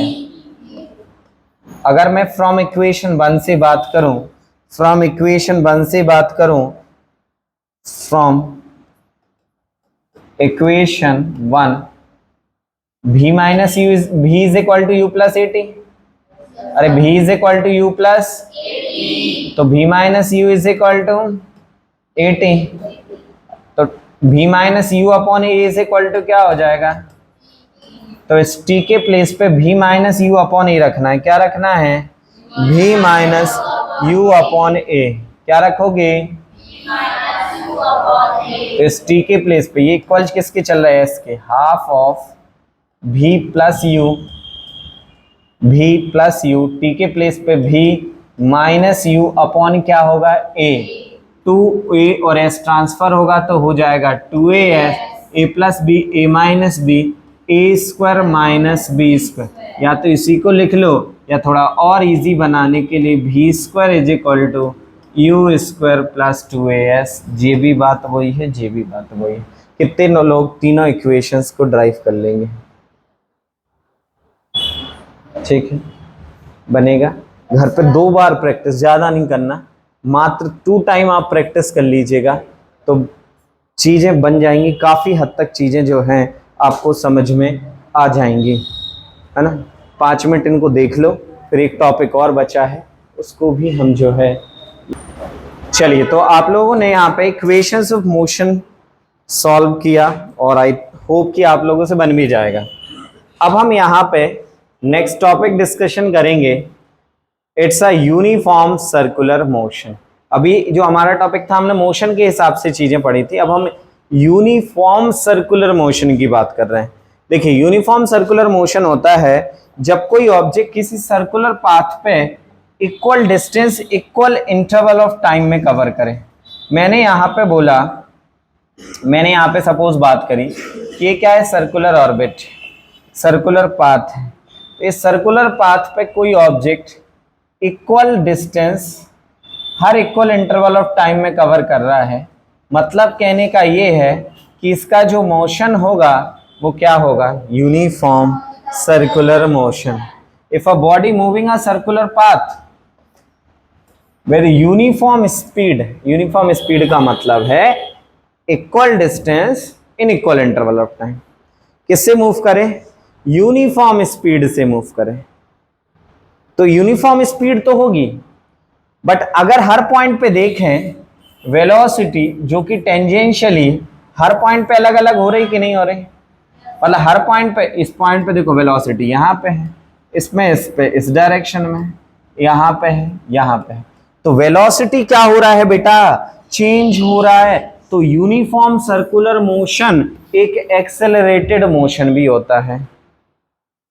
अभी एक एनसीईआरटी का सेकंड लास्ट क्वेश्चन देखेंगे तो वहाँ पे क्वेश्चन आता है कि क्या कोई ऐसी कंडीशन पॉसिबल है जहाँ पे कोई भी ऑब्जेक्ट यूनिफॉर्म स्पीड में हो बट एक्सेलरेटेड मोशन हो। तो आप क्या आंसर करेंगे, uniform circular motion. Uniform circular motion एक एग्जाम्पल है जिसमें स्पीड तो यूनिफॉर्म होगी, स्पीड क्या होगी, बट ऑब्जेक्ट जो मूव करेगा वो कैसा होगा, एक्सेलरेटेड मोशन। क्यों एक्सेलरेटेड मोशन, क्योंकि हर पॉइंट पे वेलोसिटी क्या होगी, और वो कहाँ होगी, उसके टेंजेंशियल डायरेक्शन में। कहाँ होगी, टेंजेंशियल डायरेक्शन में। इसको क्या कहा जाएगा, अब एक चक्कर घूमने में टोटल कितना डिस्टेंस कवर किया होगा और टाइम कितना लिया होगा, तो उसकी वेलोसिटी कितनी होगी, v is equal to 2 pi r total distance upon time।